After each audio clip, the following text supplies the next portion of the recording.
What's up, guys? TJ here. Just thought I might do a little video of my new monster truck that I've got. This is a 1/18th scale HSP, otherwise known as Exceed RC or Nitro RCX, like one of those brands. It's a monster truck that I've just recently got. My nan and pa gave to me for Christmas, and so it's like an early Christmas present type thing. So if we just take off the body here, so yeah, this is like a early Christmas present type thing that my nan and pa gave me. Yeah, like a early Christmas present, because they can. So yeah, this 1/8 scale monster truck. I really don't know much about it, so as you can see, it's got like huge tires. My hand, and I don't have a small hand either. It's my hand. See, my fist can actually fit inside the rim, so it's not small. I can tell you guys that right now. So let's take off the body clips, sit in there. I was going to do an unboxing of this today, but I was just excited when I opened the big brown box that it came in, that this was like sitting there. So as you guys can probably tell, I have taken it for a fair beating today. So if you go to that HSP Racing, look up that, can't even pronounce that name, but yeah, check out that on eBay. It is ready to run. It comes out of the box with this digital radio. Oh, pardon me, digital radio. It's like a Fly Sky thing, you know, your standard fare. Got your trims, dual rate, steering dual rate, throttle trim, steering trim, reversing, bind button in the middle there, and then you're on and off. Steering wheel is actually quite good. It's actually really good. I've got this, and yeah, the vehicle itself is a waterproof. I think I read on the box, actually in the manual, that it's a 9 kilo servo at 6 point something volts. So it's a decent servo. It's waterproof. And same with the ESC. It's 100 amp ESC, also waterproof. Can go up to a 4S. I think it is 4S 100 amp ESC. It's got a built-in BEC, so it's good. I don't know what kV the motor is, but it is a Leopard. If I can get this cooling fan off, you guys will just bear with me for a second. Come off, you son of a bitch. Well, doesn't look like it wants to wait. Come off. Wait, I'm just going to sit you guys down here for a second so you can watch me battle. And you're looking through the cover of my phone, so. Oh. Not good. Okay. Oops. I'll fix that up tomorrow. So it's a Leopard, Leopard Hobbies 3000 kV motor with this mad heatsink and built-in fan. Yeah, it's pretty good. Nice little built-in fan there. Center diff, metal gears, and the gear mesh was actually set really nicely out of the box, so that's always good. Just take this and resolder up those tomorrow. So they're there, and the battery that it came with was a 7.2 volt 3600 mAh nickel metal hydride battery, like the old style with these bullet 4mm bullet connectors. So I don't mind. It's a battery to get me going, and it takes like 4 hours to charge the battery. and you get like half an hour runtime out of it. Excuse me. Nothing better than a nice hot coffee. So yeah, the battery tray is here. There you go, with warning in the bottom of it. It's a fairly big battery tray. You don't have many adjustments with the length or height of it. You've just got that there, and just can go up a little bit, and that's about it. So you really are limited with the size of the battery you can fit in here, but otherwise, make sure this is still recording. Otherwise, it is, you know, you can fit a standard size 2S LiPo in there. It does have these little cutouts on the side here, so I guess your wires can run out either side. It does have, these are plastic body shocks, but they are aluminum caps, aluminum bottom caps, adjustable, the turn thing, don't know what that's called at the moment. Yeah, aluminum shock towers, front and rear. It's got droop screws in there, 2 front rear sway bars, front and rear. It's fully adjustable, tow and camber, steering, your sway bars, what else?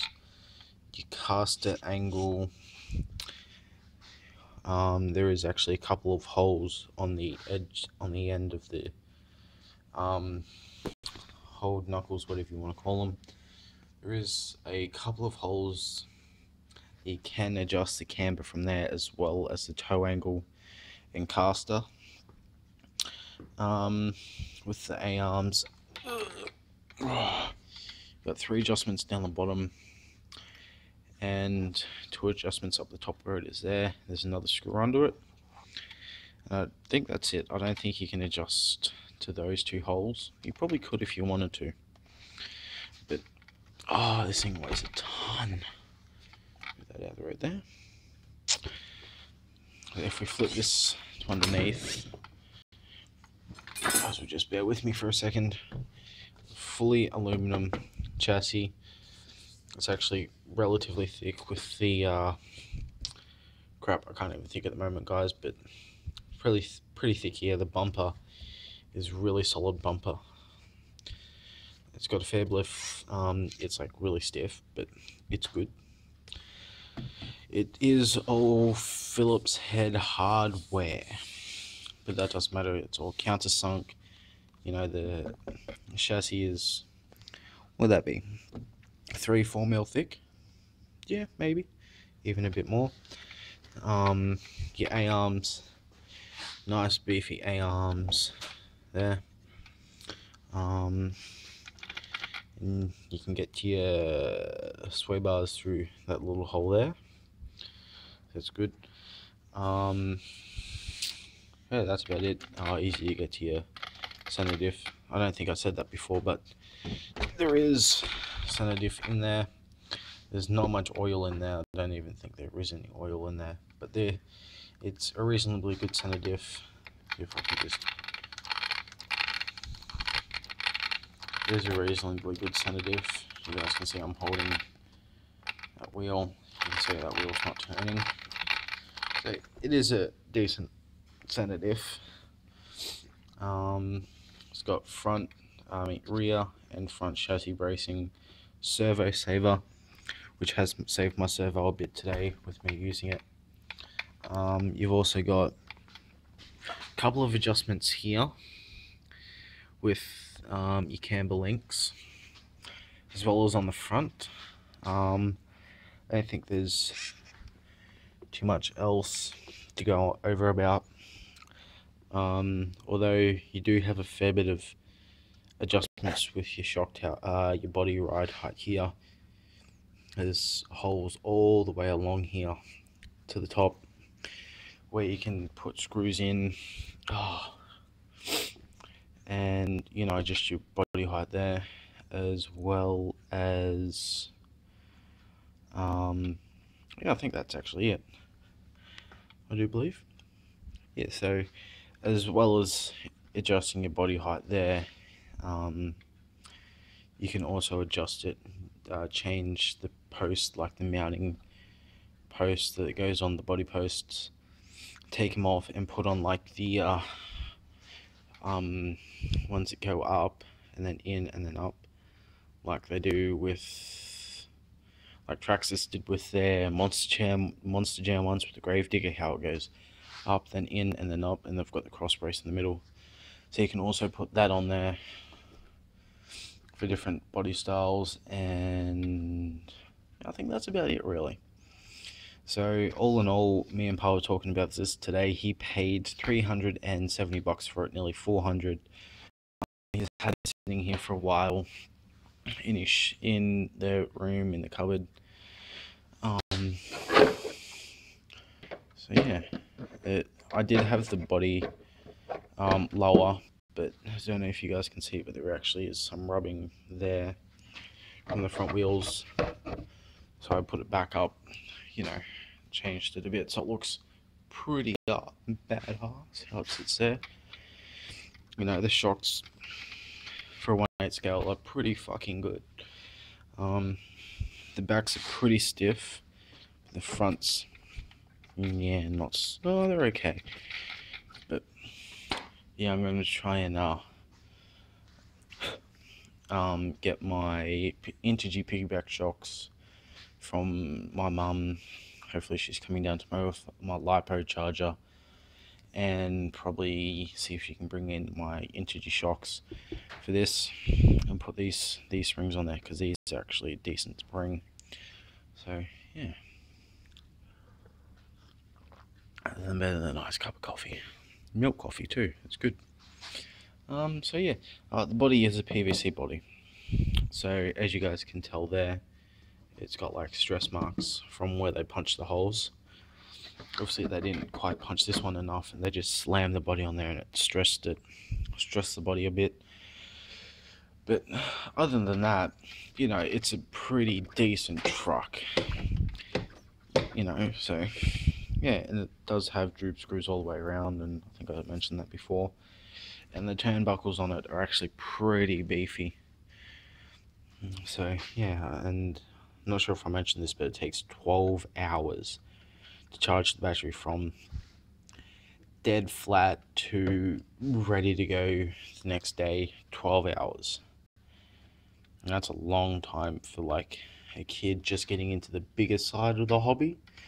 You know, from your 1/10 scales to this. You know, that's a long way to wait. But I've got back, like I said, I've got my 2S 44,000 mAh LiPo at home. My raw approved one that I was getting for my Mission D drift car